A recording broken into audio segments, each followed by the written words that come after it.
Nako, lagot na. Kakapasok lang, good news to. Marcoleta at Attorney Vic panalo sa survey, Paduano kakasuhan ni Sen Bato.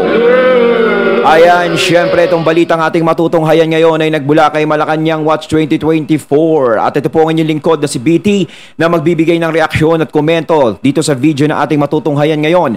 At huwag na natin pagtagalin at sabay-sabay na nating panoorin ang laman ng video na hatid sa atin ni Malacanang Watch 2024 at bibigyan natin ng reaksyon ng balitang ito. Pasok! Good news po ang pag-usapan natin ngayon. Ayan, syempre bago natin simulan ito, nais ko nga pala magbigay ng credit dito sa boses na maririnig natin ngayon at bibigyan ng reaksyon. Walang iba kundi si General Macanas. Ayan, credits po General Macanas, the General's Viewpoint. Suportahan natin yan, tuloy natin. Walang pambubudol na survey na kung saan panalo ang karamihan sa mga senatorial candidates na inendorso ni PRRD. Aba? Number 1 po si Congressman Marcoleta at kasama rin sa Magic 12 si Attorney Vic Rodriguez. Then kung may time pa tayo, pag-usapan natin yung birada ni Senator Bato kay... Yan ang tunay. Yan ang mga nakapasok, hindi yung nakikita natin sa survey. Halos wala nga mga nakapasok doon sa ibang survey na lumalabas, yung mga sa mga Duterte. Walang katakataka naman. Katakataka. Si Senator Bongo hindi nakapasok. Senator Bato hindi makakapasok. Katakataka. Diba? Halatang kasinungalingan. Kaya nga, di ba, yung Comelec nag-announce, di ba? Online voting. Oh, ano yun? Kailangan na nila ng lifeline. Congressman Paduano. Ito, vlog ito ni PH Update, isang DDS vlogger. Yan si PH Update. Ayan, syempre, bago natin simulan din ito, nais ko nga pala magbigay ng credits din kay Sir PH Update. Ayan, syempre, supportahan din natin yan. Tuloy natin. Answers na yan. Ito kasi yan mga kababayan. Dito ay makakapili ko kayo kung sino... ArcLight Solid Media Survey. It's an online survey na marami ang nag-participate. Okay. Mga kandidato susuportahan nyo. Hindi naman pwede natin sabihin social media survey ito. Kaso ang reach nito malawakan. Talagang milyon-milyon ho ang makikipag-participate dito sa survey na to. At hindi ho kung sino-sino lamang. Hindi ho pwedeng gawin. Yung mga tumatakbo ngayon ng pagkasenador na pagka sa barangay San Andres Bukid sila magkakantar na survey, magbubukusong sila ng napakaraming ayuda doon. Hindi ho pwedeng gano'n dito. Kasi social media ho ito mga kababayan. Dito sa survey nila na to, kung senatorial preference, pindutin ho ninyo kung sino yung mga gusto nyo. Kung gusto nyo lang tatlo, walang problema. Ika nga ito. Ito kunyari, ito si Jesus Hinlo, itong si Atty. JB Hinlo, itong si Kong Marcoleta, nakikita nyo na kung balota ko ha.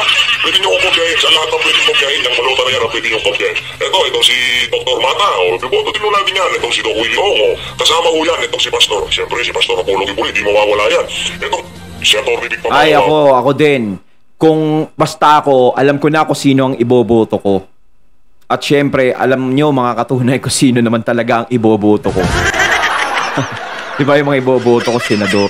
Syempre, doon tayo sa alam natin na mas makakatulong na idiretso yung bansa natin, hindi yung makakatulong na ibaluktot yung bansa natin. Sana naman mga katunay, di ba? Yung iba, madala na sana. Di ba? Wala iba di ba parang, hindi ba sila naaapektuhan sa nangyayari sa bansa natin? 'Di ba? Yung mga ibang ayaw sa mga ng mga Duterte. Kala mo kung makapagsalita sila, 'di ba? Parang 'di ba? Hindi niyo ba napapansin yung nangyayari ngayon? 'Di ba? Naaambunan ba kayo diyan? Sana all. Wala, 'di ba? Itong si Senator Ipe, itong si Gok Javi, ipuputo ko natin yan. Ayan, di ba makakapili ho kayo? At ang resulta ng survey na yan, ipinablish na, 1 hour ago lang ho, ayan o mga kababayan. 1 hour ago, ayan o, ipinablish na. At ang nauna ho sa survey na yan, ito yung totoong survey kasi hindi pwedeng idaan sa ayuda to, hindi pwedeng idaan sa agap to. Di ba? Mapupulaga ka na lang pagbukulat ng cellphone. Hindi pwedeng idaan sa hey, ho, yan. Kung mo yung cellphone mo, makikita mo yan, pindot-pindot ka na. Wala akong ayuda-ayuda dito. Sa Andres Bukid, merong survey. Labas ng maraming ayuda yan si senatorial candidate. Hindi ko uso dito yung gano'n. Kung baga dito yung totoong tao, lalo pa naman ngayon, yung FB, napaka-sensitive yan. Pagka double account ka, di ba? Hindi pwede. Dapat meron kang mobile number na i-register dyan. Ito mga kababayan, Nauna ho dyan itong si Congressman Rodante Marcoleta. Yun! Ang pangalawa ho, itong si Pastor. Alam nyo, para sa akin, no, hindi imposible talaga, no? Hindi imposible na makapasok si Kong Marcoleta. Posible talaga na makakapasok siya. Napakalaki ng pag-asa ni Kong Marcoleta, pero may mga nagtatawa pa nga na mangilan-ngilan lang naman. No? Sana nga, yung pinapanalangin nila, hindi mananalo yan si Marcoleta. Talaga lang, ha? Talaga lang, ha? Gusto nyo, magpustahan na lang tayo, eh. O, ano, di ba? Kong Marcoleta ako. Makakapasok yan. Nasa Magic 5 yan. Hindi yung fraternity. Fraternity ba yun? Basta Magic 5, di ba, sa senatorial. Hindi mawawala si Kong Marcoleta doon. Puwera na lang kung magkakaroon ng focus. Diba? Eh, alam naman natin ngayon, diba, kung sino ang may hawak ng bola. Kumbaga, ano home court ng mga kalaban yung gaganapan, eh. Tapos dadayo lang yung mga player natin dyan. Diba? Pero ito, kaya nilang gawin kung ano gusto nilang gawin sa teritoryo nila. Yun ang problema natin. Sana nga maging pantay. Kaso nga lang, yung Comelec. Pati yung Comelec, eh. Para nag-iiba na yung ihip ng hangin. Online voting. Anticipated na ho natin yan. Kumbaga, Online voting, pati yung mga patay, babangon. Boboto din. mga kababayan natin hindi basta-basta maluloko sa ginagawang paninira dito Yes. kay Pastor Apollo Kibuloy ng mainstream media. Yung video ko natin kanina, matakin nyo yun, pagka-good news kay Pastor, hindi nila binabalita. Pagka-bad news, naku, mabilis pa sa alas 4 ang pagbalita nila. Pumangalawa ko sa survey itong si Pastor Apollo Kibuloy. Sinundan ho siya, itong si Aba, si Pastor Kibuloy, ha? Senator Malasakit. Itong ating, kumbaga, walang ginawa ito, ang libangan lang ho nito ay magserbisyo. Senator Christopher Bongo. Sinundan ho siya. Yan talaga. Imposible ring hindi makapasok yan si Senator Bongo. Kaya nagtataka ako doon sa nilalabas nilang ibang survey na wala si Senator Bongo. Diyos ko. Ang daming nakinabang, no? Ang daming taong nakinabang, no? Lahat kami nakinabang sa malasakit ni Senator Bongo. Bakit napindot ko yung tawa? Dahan na lang. Diba? Ang daming nakinabang, ang daming natulungan ni Senator Bongo na taong bayan. Tapos hindi siya makakapasok dun sa survey na hausyaw. Diba? Parang kalokohan naman yun. Kaya hindi ako naniniwala sa survey na yun, eh. Diba? Napaka-imposibleng hindi makapasok ang isang Senator Bongo. Siya itong si Senator Bato de la Rosa. Matindigulan ito si Padmano. Yari dito kay Senator Bato pagka nagkataon. Si Senator Bato, imposible ring hindi makapasok yan. Diba? Itong si Doc Willie Ong. Ito si Atty. Ay, ako. Doc Willie Ong. Yan, gusto ko talaga yan. Ang tagal-tagal ko nang binoboto yan nang tumatakbo siyang senador. Medyo hindi ko lang siya naiboto. Sorry po, Doc Willie Ong, no? Ako'y magko-confess sa'yo. Hindi kita binoto nung Vice President. Kasi nga, syempre, si VP Inday Sara ang binoto ko. 'Di ba?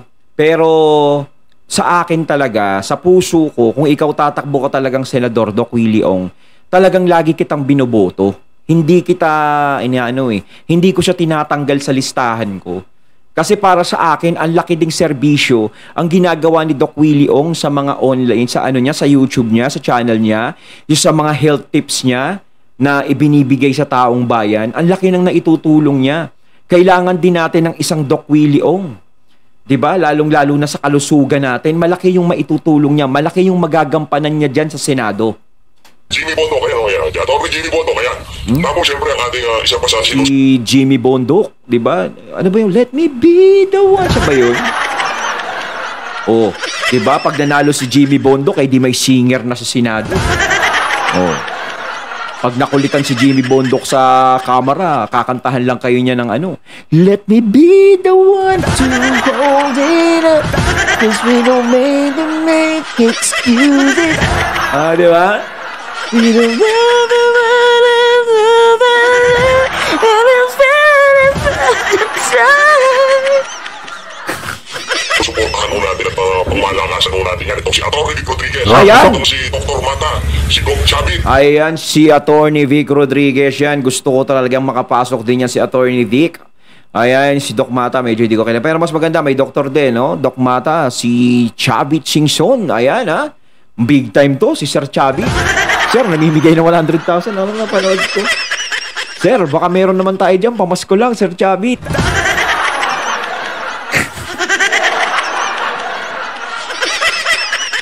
Oh, yan si Senator Ipig Salvador. Ayun, oh. Yari kayo dyan. Hindi. Si Philip Salvador, 'di ba? Sinasabi nga nila, anong magagawa niyan? Artista na naman, Marius. Si Manny Pacquiao nga napagtiyagaan niya. Si Bong Revilla nga napagtiyagaan niya. Si Jinggoy napagtiyagaan niya. 'Di ba? Dami-daming artista napagtiyagaan niya. Si Philip Salvador pa kaya.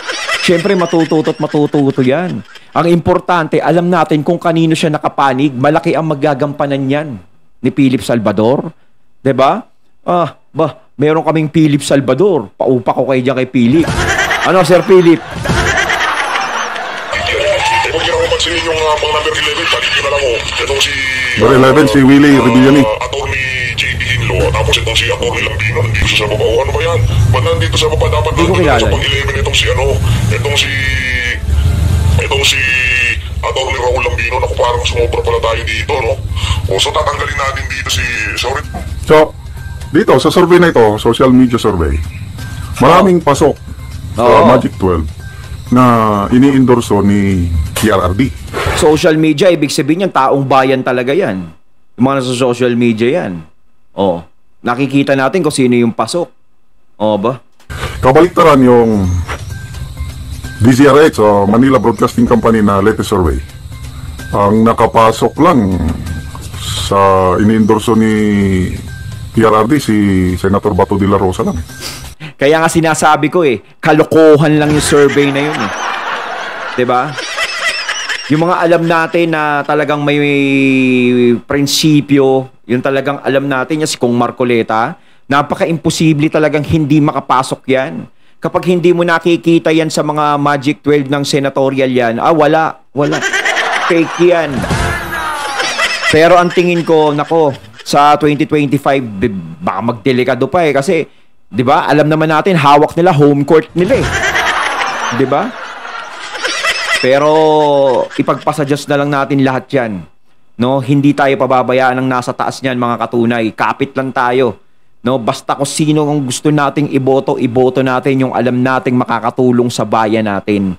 'Di ba? Yung gumagawa ng tama at kalaban ng mga baluktot. Yun ang dapat nating suportahan, mga katunay. Diba? Palakpakan. Number 11 ata si Senator Bato. Ang nangunguna, mga Tulfo, mga bagong Pilipinas candidate. So, bantayan natin itong mga survey groups na ito kasi nga, hindi na maasahan yung ibang survey groups. Para kasing yung kaya nananalo sila yung sa survey, kaya nakikita sila sa survey yung bagong Pilipinas ba?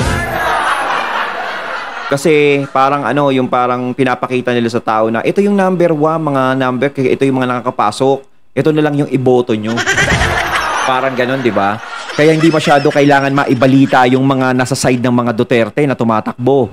Kasi pag naibalita yun na umuungos yung mga yun, maaaring makaagaw ng attraction yun, ng attention yun. 'Di ba? Kaya talagang parang itinatago. Kaso nga lang, 'di ba, malawak na ang pag-iisip ng tao ngayon. Hindi lang sa TV nakikinig ang mga tao, hindi lang sa radyo. Iba na ngayon ang panahon. 'Di ba?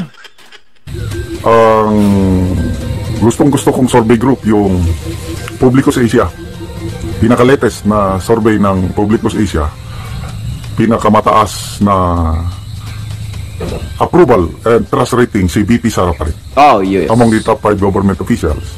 Despite the fact na sobra 2 taon na siyang sinisira ng kanyang kalaban sa politika. Hindi nila kaya tipagin yan. Ang tibay ng karakter, tibay ng pundasyon, yung political career ni VP Sara. So, salamat itong Arts Light Solid Media Survey. Marami pa rin akong panood na video ganito o nabasa ang post sa YouTube. Mga ganito lang, online survey. Hindi mo madadaya ang online survey. Ayon at ating natunghayan ng video na nagbula kay Malacanang Watch 2024. At syempre natunghayan natin ang boses na yun na nagbula kay General Macanas na binigyan natin ng reaksyon. Aba, pasok mga katunay sa mga online survey yung mga senador ni Tatay Digong. Palakpakan natin yan. Sana nga sa 2025 ay magtuloy-tuloy ito. Kayo mga katunay, anong masasabi nyo? Comment lang po kayo sa comment box. So once again, I'm BT and I'm out. Peace.